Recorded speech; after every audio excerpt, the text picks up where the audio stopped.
प्रभु तेरी वाणी जीवन की रोटी, नैनों की ज्योति अंधेरा मिटाती।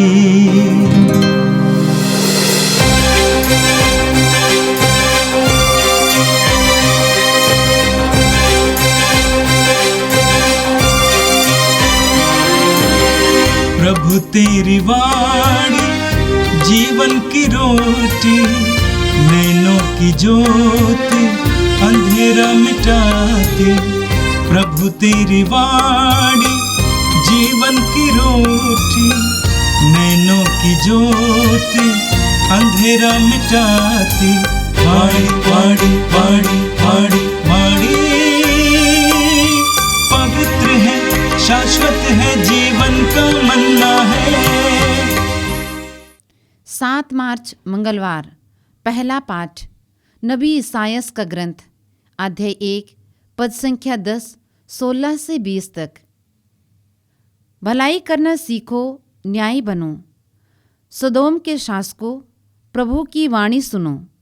गोमोरा के लोगों, ईश्वर की शिक्षा पर ध्यान दो। अपने को धो और शुद्ध हो जाओ।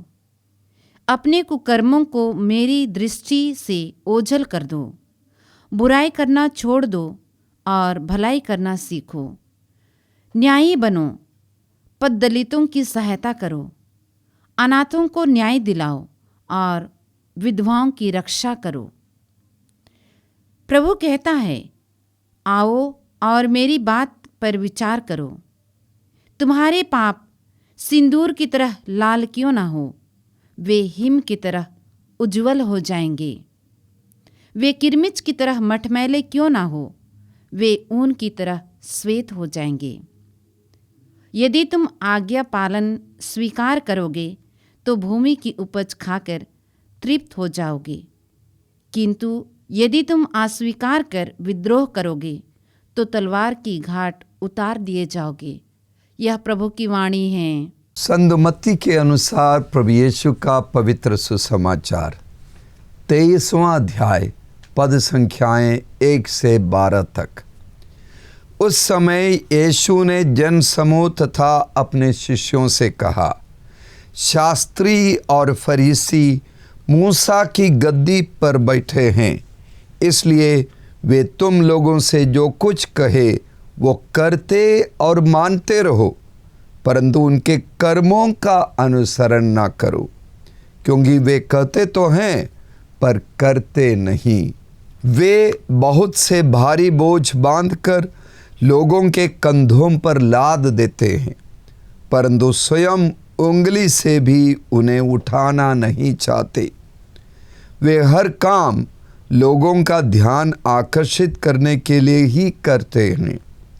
वे अपने तावीज़ चौड़े और अपने कपड़ों के झब्बे लंबे कर देते हैं।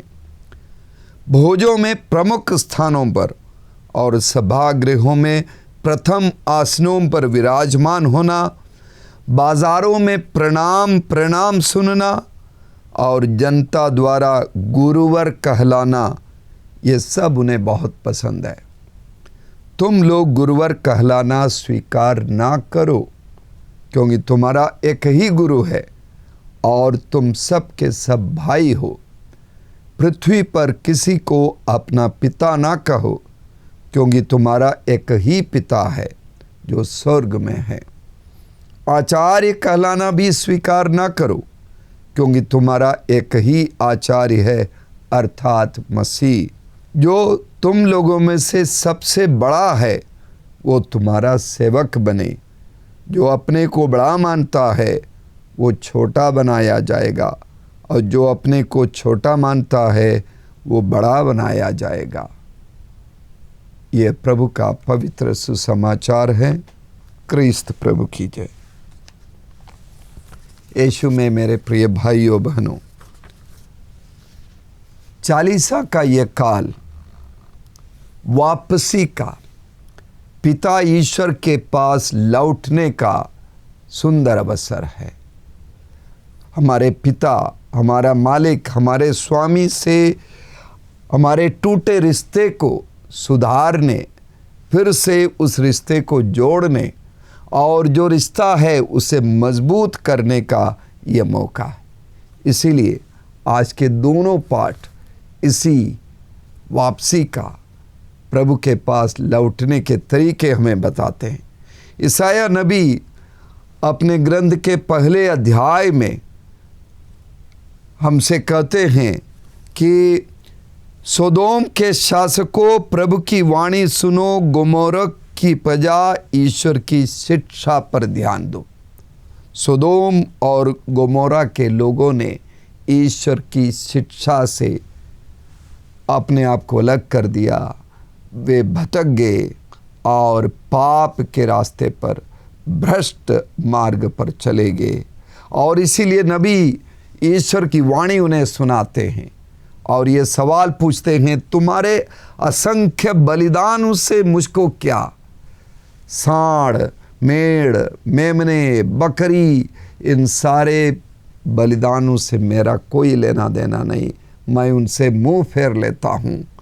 और आगे कहते हैं, कौन तुमसे ये सब मांगता है? ईश्वर कहता है कि मुझे इसकी ज़रूरत नहीं, मैं नहीं मानता। और आगे कहते हैं, तुम्हारे लोबान से मुझे घृणा हो गई है। जो धूप है और अन्य तमाम तरह के अनुष्ठान हैं, इनसे ईश्वर को घृणा हो गई है। मैं अन्याय के कारण ये सब समारोह सहन नहीं करता। वो सवाल भी उठाते, अमावस और अन्य पर्वों से मुझे घृणा हो गई है। जब तुम अपने हाथ फैलाते हो तो मैं तुम्हारी ओर से आंख फेर लेता हूँ। ये सब बाहरी दिखावे, ये ईश्वर की इच्छा में नहीं है। जब हमारी भक्ति बढ़ती है तो अक्सर हम ये गलती करते हैं, हम अपने को ज़्यादा महत्व देते हैं, हम अपनी बातें कहते हैं, हम केंद्र में आ जाते हैं। नबी इसी के बारे में हमें सचेत कर रहे हैं और बताते हैं कि ज़रूरी क्या है। 5 चीज़ें नबी कहते हैं। पहले अध्याय के 7वें वचन पर यह स्पष्ट लिखा है, भलाई करना सीखो। दूसरा है, न्याय के अनुसार आचरण करो, यानी अन्याय मत करो, सत्य के साथ रहो, न्याय का आचरण करो। तीसरा है, पद दलितों को सहायता दो, यानी समाज में जो निचले स्तर के लोग हैं, जो गरीब है, जो छोटी जाति के समझे जाते हैं, छोटे कार्य करते हैं, उन्हें उनकी मदद करिए, उन्हें सम्मान दीजिए, उन्हें अपना समझे। सारी दुनिया उस तरह के कार्य करते हैं, लेकिन प्रभु के भक्त हैं तो यदि इस पिता ईश्वर की हम भक्ति करते हैं, उनकी आराधना करते हैं, तो हमारे लिए बुलावा है कि सबको अपने बराबर समझे, किसी को छोटा ना समझे। और इसीलिए संत पापा हमें बार बार कहते हैं कि पेरिफेरी में जाओ, दरकिनार किए गए लोगों के पास जाओ, जो समाज की मुख्य धारा से कटे लोग हैं उनके पास जाओ, उनकी मदद करो। और चौथी बात है, अनाथों को न्याय दिलाओ। जो यतीम हैं, जो समाज में अनाथ है, जिनके कोई सहारा नहीं, उनका सहारा बनो। और 5वां है, विधवाओं की रक्षा करो। विधवाओं के साथ दुर्व्यवहार किया जाता है, उनकी रक्षा करो, उनके मुक्ति के वाहक बनो। और ये हमारे कार्य हैं। और इस कार्य से हटकर केवल अपने शानो शौकत के लिए जो पाप करते हैं, जो गंदे कार्य करते हैं, जो दुष्कर्म करते हैं, जो दुष्ट आत्मा के प्रभाव में चले गए, उनके लिए प्रभु ईश्वर सांत्वना के शब्द कहते हैं। क्या कहते हैं? आओ हम एक साथ विचार करें, तुम्हारे पाप सिंदूर की तरह लाल क्यों न हो, वे हिम की तरह उज्जवल हो जाएंगे। वे किरमिस की तरह मटमैले क्यों ना हो, वे ऊन की तरह श्वेत हो जाएंगे। जिस ज़माने में ये बातें लिखी गई थी, उस ज़माने में ऊन एक बहुत बड़ा व्यापार था। ऊन से कपड़े बनते थे। इस्राएल में और अन्य देशों में सफ़ेद ऊन तो हमेशा सफ़ेद होता है, शुद्ध सफ़ेद, लेकिन उसकी रंगाई की जाती है। एक बार रंगाई की जाती है तो वो फिर वापस सफ़ेद नहीं हो सकता है, क्योंकि वो जो डाई है, वो रंजक की सामग्री है, वो अमिट है, वो हमेशा के लिए रहता है। तो ये जो रंग है पाप का प्रतीक है। तो प्रभु ईश्वर यशायाह नबी के माध्यम से हमसे कह रहे हैं कि हमारे पाप के कारण हमारा व्यक्तित्व कितना ही बदरंग हो गया हो, लेकिन प्रभु में वो शक्ति है। कोई रंगाई करने वाले व्यक्ति में वो ताकत नहीं है, लेकिन प्रभु में वो शक्ति है कि वो हमारे पाप हमसे हटा सकते हैं, हमें फिर से शुद्ध कर सकते हैं, हमें श्वेत बना सकते हैं, सफ़ेद बना सकते हैं। इसके लिए ज़रूरी है, यदि तुम आज्ञा पालन स्वीकार करोगे तो भूमि की उपज खाकर तृप्त हो जाओगे। आज्ञा पालन करिए, हमारी तृप्ति भूमि की उपज खाकर भूख मिटाने में संतुष्टि पाए। और आगे प्रभु कहते हैं, यदि तुम अस्वीकार कर विद्रोह करोगे तो तलवार के घाट उतार दिए जाओगे। प्रभु की चेतावनी है कि प्रभु की आज्ञा का पालन ना करके, प्रभु के आदेशों का उल्लंघन करके हम पाप के ही मार्ग पर चलेंगे और हिंसा और अत्याचार करते रहेंगे, तो हमारे हिंसा के जो हथियार है वो तलवार हमारे ऊपर ही पड़ेगा। हम गलत कार्य करेंगे, हम पाप करेंगे तो हम पाप के शिकार बनेंगे। तो आज्ञा पालन करो और अपने पापों के लिए प्रायश्चित करें। आज के सुसमाचार में प्रभु यीशु भी इसी बात की शिक्षा हमें देते हैं और हमारे रिश्ते को सुधारने की बात करते हैं। परमपिता ईश्वर से रिश्ते को सुधारना है। धर्म के बारे में हमारी समझ को बदलने की ज़रूरत है। धर्म या धार्मिकता की दो कमज़ोरियाँ हैं।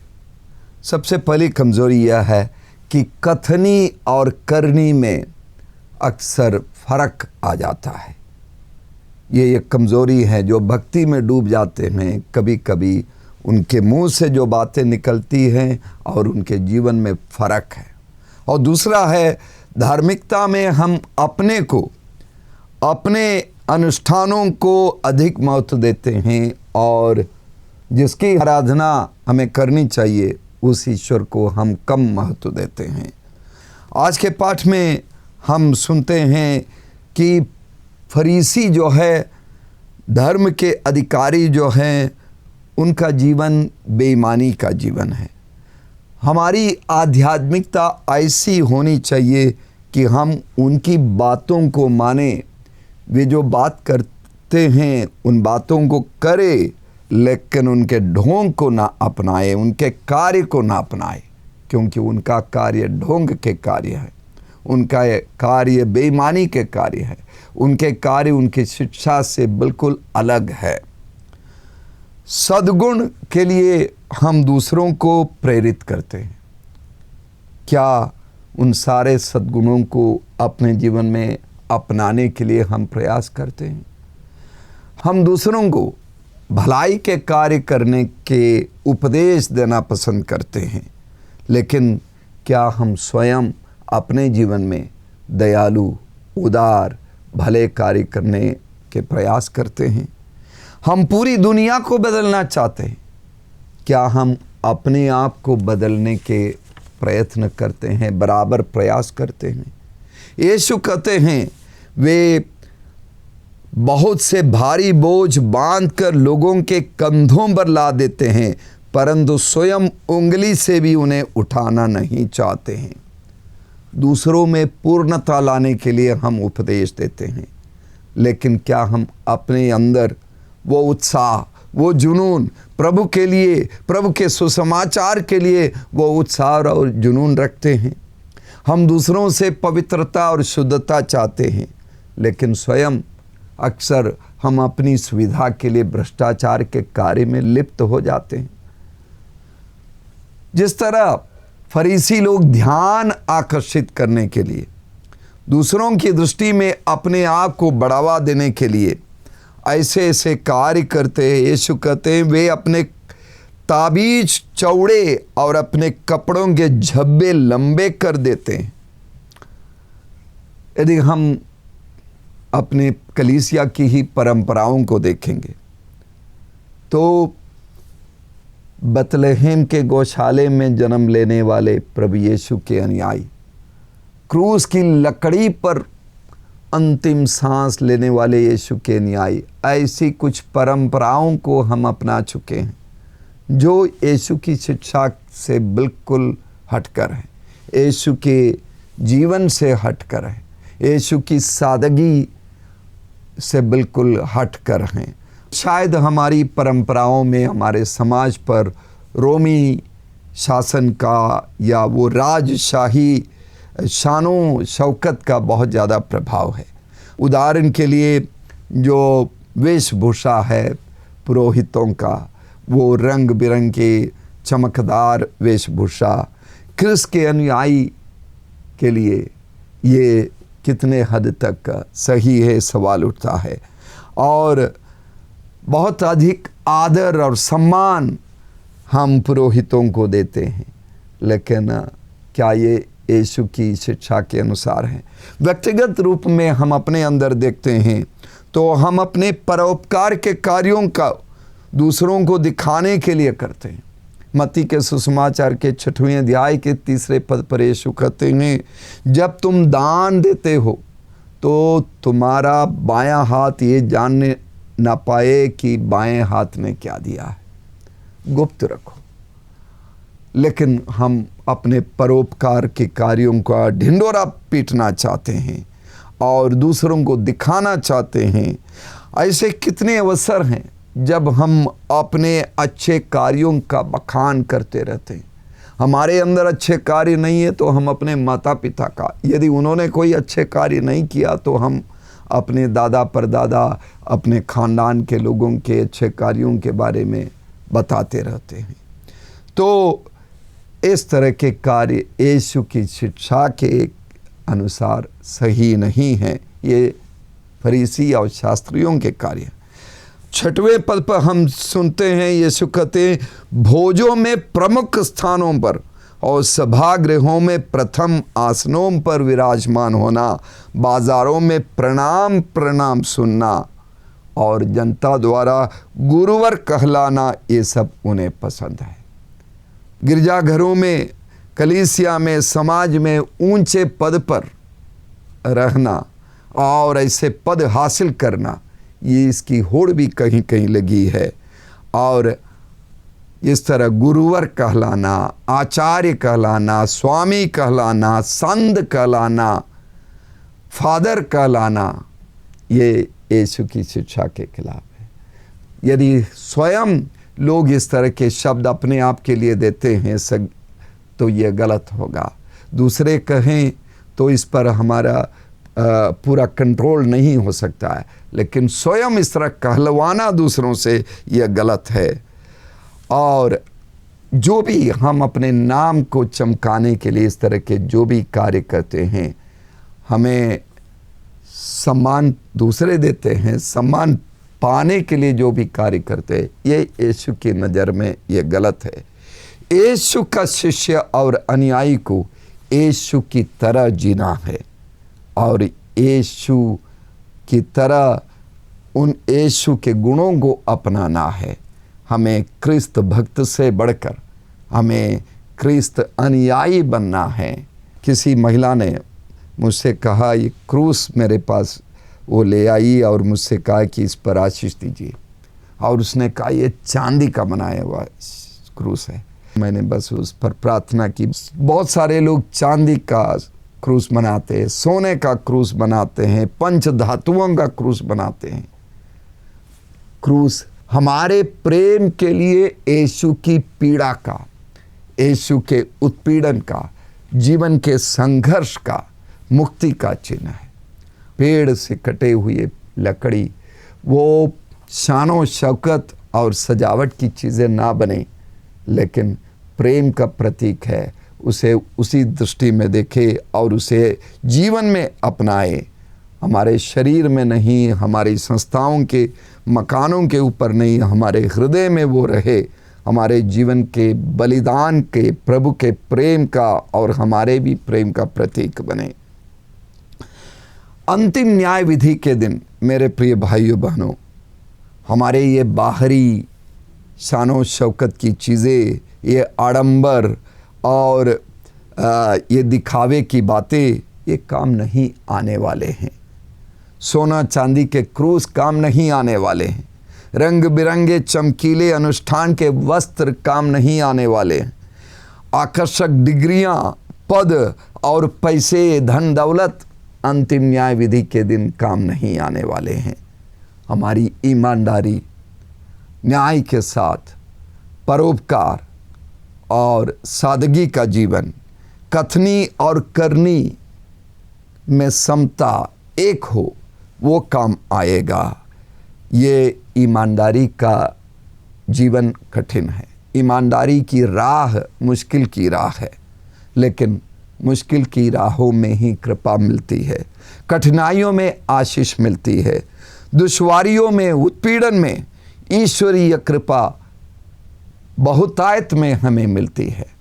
आइए इस कृपा के लिए प्रार्थना करें।